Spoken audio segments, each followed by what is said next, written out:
Today I will explain you the most confusing terms in microeconomics, and they include extension in quantity demand, contraction in quantity demand, increase in demand and decrease in demand. So what is the difference between these terms? Let's see them graphically. Extension in quantity demand is caused by fall in price. If price falls from P to P1 and quantity demand increases from Q to Q1, it shows movement along the same demand curve from point A to B, and this movement from point A to B is called extension in quantity demand. On the other hand, if price increases from P to P1 and quantity demand falls from Q to Q1, then we will move from point B to point A along the same demand curve, and this is called contraction in quantity demand. So you have clearly seen that extension in quantity demand and contraction in quantity demand is caused by changes in price.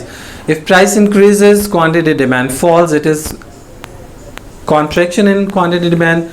If price falls and quantity demand increases, it is called extension in quantity demand.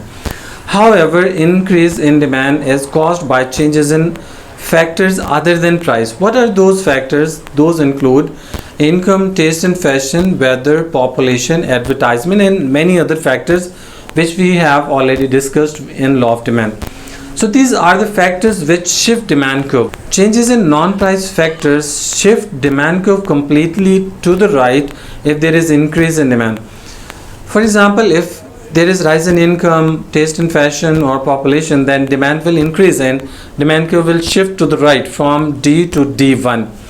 On the other hand, if there is fall in demand due to non-price factors which include fall in income, fall in population, fall in taste and fashion for a product, or fall in advertisement of the product, so these factors will shift demand curve to the left if there is decrease in demand.